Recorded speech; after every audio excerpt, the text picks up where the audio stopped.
En 1915, Freud define la pulsión como un concepto fronterizo entre lo anímico y lo somático, como representante psíquico de los estímulos que provienen del interior del cuerpo humano.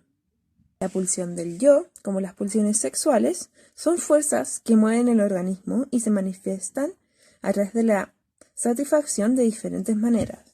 Actúa como una fuerza constante que parte dentro del sistema inconsciente, dando como una respuesta a las necesidades básicas como el hambre y la sexualidad. Dentro de la definición de las pulsiones, denomina las pulsiones yoicas y las define como pulsiones de autoconservación, asociadas a las necesidades, instintos, que tienen una misma fuente, meta y objeto. Se regula a través del principio de realidad. Por otra parte, las pulsiones sexuales se rigen a través del principio del placer.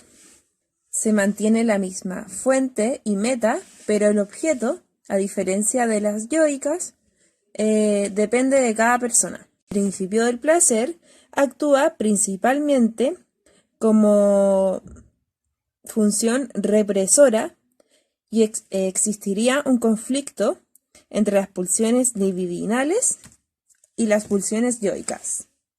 El estímulo pulsional viene desde el interior del aparato psíquico, fuerza constante que responde al principio del placer.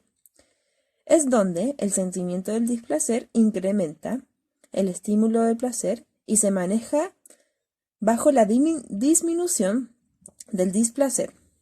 Esto, asimismo, incrementa el estímulo del placer y se regula bajo la disminución de este. El objeto de una pulsión es aquello por lo cual es posible alcanzar una meta desde una fuente somática.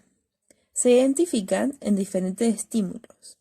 El pulsión, el torno hacia lo contrario, la vuelta hacia la persona, la represión y la sublimación.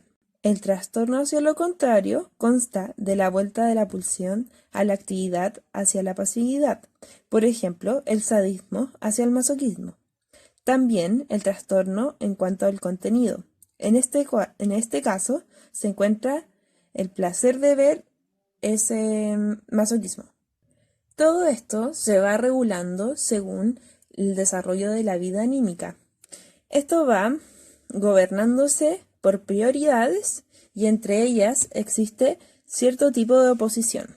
El yo, el mundo exterior, el placer-displacer, activo o pasivo.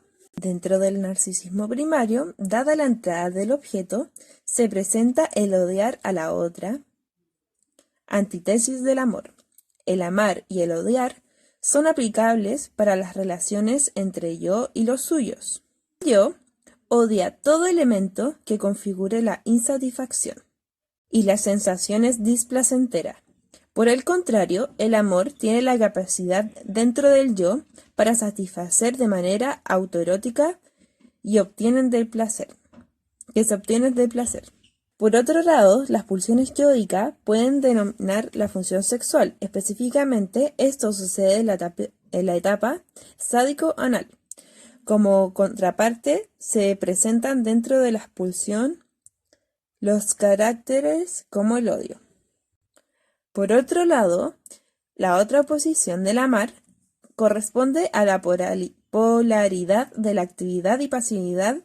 Es aquí donde el amar pasa a un ser amado.